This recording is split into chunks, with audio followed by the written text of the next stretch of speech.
Olá, meninas e meninos, hoje história. Eu vou falar de um grande personagem da Grécia Antiga chamado Péricles, tá? Ele nasceu em 495 e vai morrer em 429 a.C., aos 66 anos. Ele governou Atenas durante 30 anos, tá? Foi tão importante seu governo, a sua atuação, que o século V a.C. é chamado século de Péricles, tá? Além de governante de Atenas, ele foi um grande general e orador e grande líder democrático de Atenas. Quem era sua mãe? Sua mãe era sobrinha de Clístenes, o pai da democracia.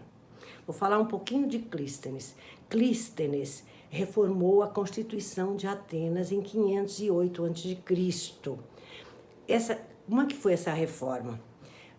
Ele deu direito de voto e ocupação política nos mais diversos cargos, independente do critério de renda.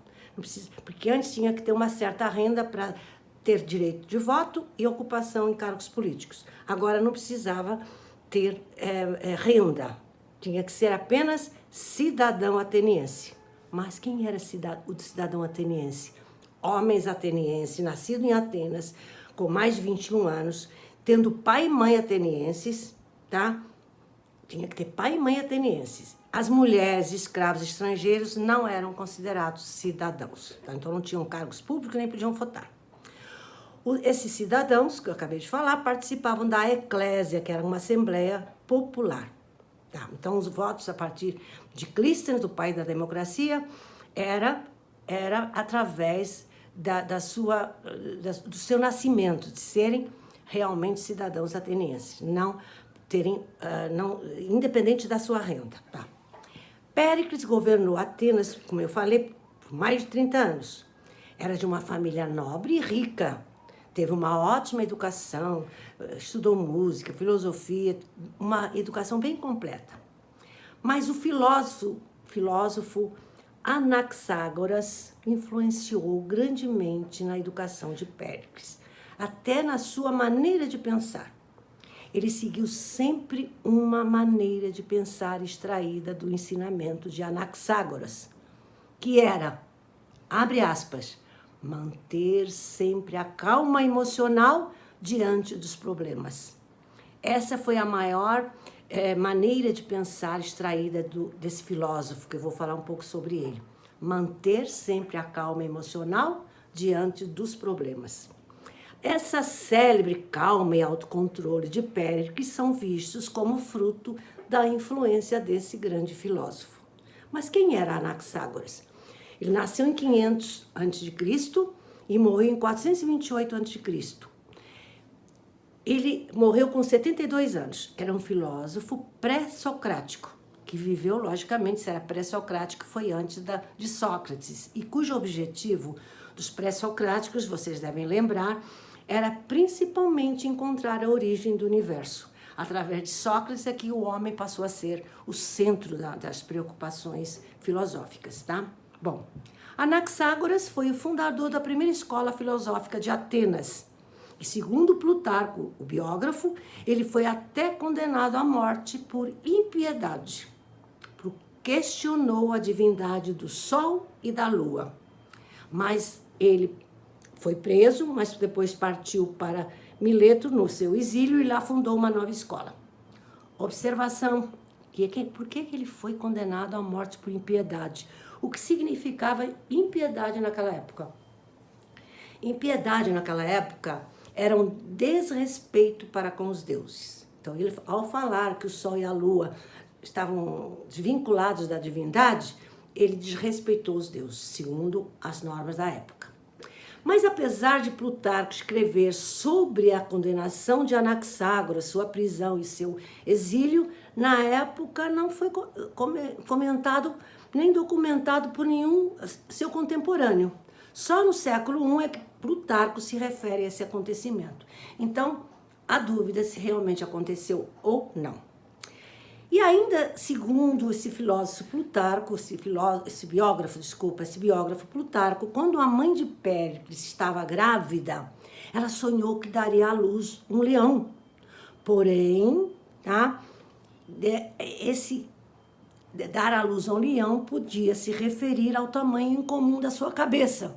Diz que ele nasceu com uma cabeça, um tamanho acima da média, que até se tornou um alvo popular dos comediantes da época.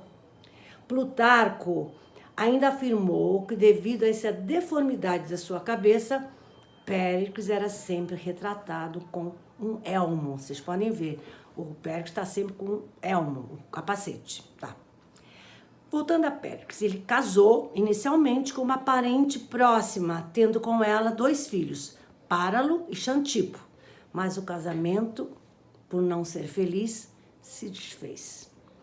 E ele fez uma coisa que era comum naquela época. Péricles se divorciou, mas antes ofereceu a sua ex-esposa a outro homem com o consentimento de seus parentes do século masculino. Isso era comum na época, a mulher não podia ficar abandonada, tá? Bom.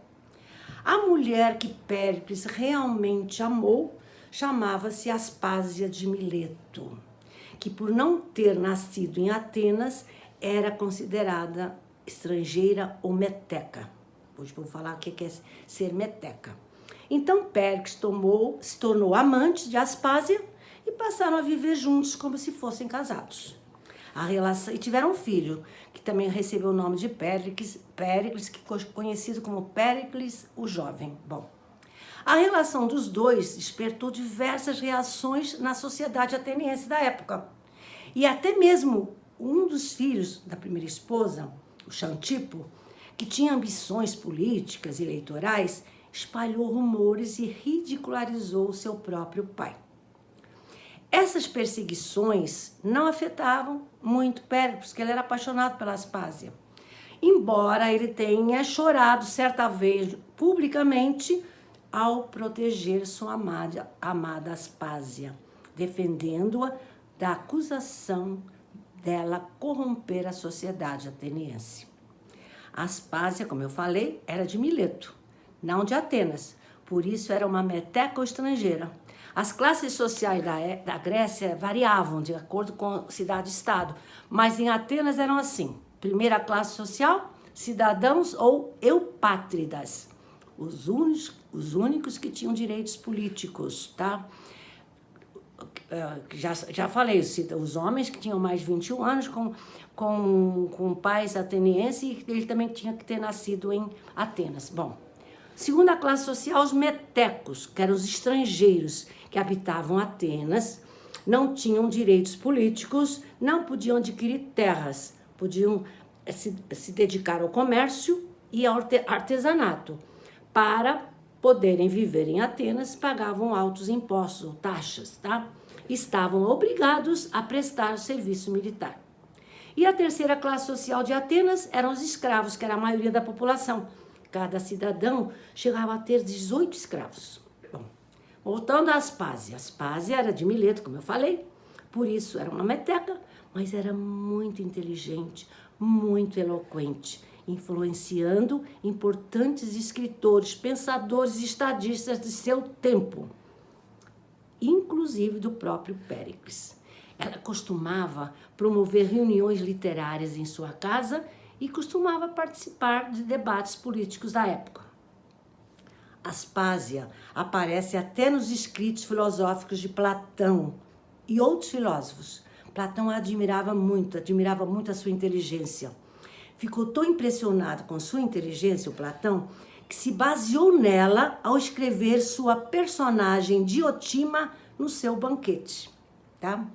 Mas voltando a Péricles e seu enfrentamento a grandes tragédias pessoais. Bom, agora vamos ver as tragédias pessoais que Péricles vai enfrentar. Por quê? Porque houve uma grande peste, uma grande epidemia que atacou Atenas, que foi chamada peste do Egito, que matou 1/3 da população ateniense. Logo no início dessa epidemia, ele perdeu sua irmã e seus 2 filhos, da primeira esposa, com diferença de 7 dias de um para o outro.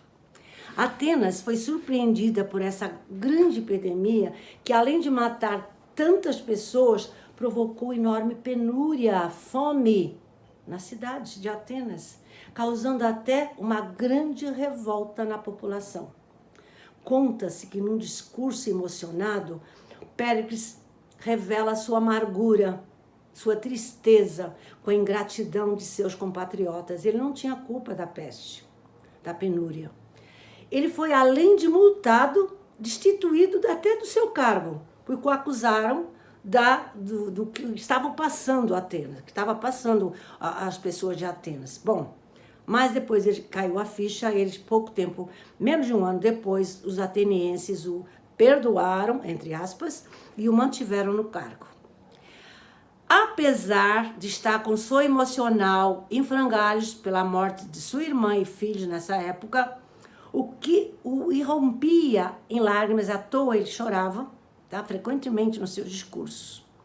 Agora, quanto à opinião de Péricles, havia duas facções. Na época também havia divergências. Uns achavam ele populista e demagogo, mas a maioria expressava grande admiração por seu carisma. Vou falar algumas características de Péricles segundo Plutarco e Tucídides. Ele sempre se mostrava cauteloso e jamais concordou em tomar parte de uma batalha que envolvesse incerteza e risco. Também costumava rezar antes de seus discursos, segundo ele, para não proferir nenhuma palavras impróprias. Fim de Péricles, vamos ver o fim de Péricles, o que aconteceu? Eu falei que em 430 começou a peste. Então, Esparta, foi na época que Esparta saqueia Atenas. Foi na época da Guerra do Peloponeso, entre Esparta e Atenas. Péricles, vendo a superioridade dos exércitos espartanos, colocou os atenienses dentro de suas muralhas. E eles acabaram, discutindo se isso foi certo ou não. Talvez isso fizesse com que houvesse aquela fome que aconteceu. Mas os espartanos acabaram indo embora. E aí, depois, preparou 100 navios e enfrentou Esparta, o Péricles. Mas a peste ainda não tinha sido exterminada. Então, em 429 a.C., um ano depois desse saqueamento de Esparta a Atenas, ele também acabou morrendo da peste do Egito, tá? Dizem que quando ele estava no seu leito de morte, os seus amigos foram lá, emocionados, e contaram, repetiram, falaram sobre as suas 9 grandes vitórias de combate, que ele foi líder, e acho que se emocionou muito. Mas ele acabou morrendo dessa peste, tá? Bom, após a morte de Péricles, Aspásia, companheira de Péricles, ela arranjou outro companheiro chamado Lisícles. Esse Lisícles era um ex-comerciante de cabras e analfabeto, que Aspásia ensinou a ler, ensinou filosofia e o tornou um líder político ateniense importante. Então, olha só o efeito Pigmalião. Lembra do efeito Pigmalião? Ela acreditou nesse comerciante de cabras, analfabeto, o transformou num líder político ateniense grande e acabou ficando com ele, depois da morte de Péricles. Bom, para terminar a aula, eu vou falar dessa peste ou praga de Atenas, que matou 1/3 da população, matou a irmã de Péricles, os seus filhos e ele próprio, tá? Pela primeira vez, essa peste apareceu em 430 a.C., tá? No segundo ano da Guerra do Peloponeso. E a segunda onda em 427 a.C. O Péricles já tinha até morrido. Bom, Tucídides, o biógrafo, diz que matou entre 75.000 a 100.000 pessoas só em Atenas. E descreveu os sintomas da doença. Então, de acordo com a descrição dos sintomas que Tucídides deixou escrito, ficou-se na dúvida. Seria peste bubônica, seria tifo, seria varíola ou influenza ou gripe. Mas, pasmem, em janeiro de 2006, chegou-se à conclusão de qual era o vírus dessa peste ou praga de Atenas, chamada peste do Egito. Olha só, eles acharam uma sepultura coletiva na cidade de Atenas, de pessoas que tinham morrido da peste. Eles colocaram uma sepultura coletiva, era tanta gente que morria que eles iam todos juntos. E houve estudos, tá? E os estudiosos confirmaram a presença de bactérias da febre tifoide nos dentes de muitos mortos. Então, a febre tifoide, tá, vitimou essas várias e várias pessoas em Atenas, tá?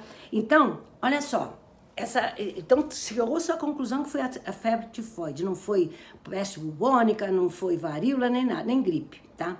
Agora, essa febre tifoide atingiu muitas personalidades importantes na história. Schubert, o grande compositor, morreu dessa febre tifoide. O marido da rainha Vitória, aquele Alberto, que ela era apaixonada, morreu da febre tifoide. Péricles morreu da febre tifoide. E Leopoldina, tá? Também morreu, é considerado que ela morreu da febre tifoide, também? Então, foi uma das doenças mais mortais também da Primeira Guerra Mundial. Matou muito soldado, muita gente na Primeira Guerra Mundial. E vou ficar por aqui. Tchau!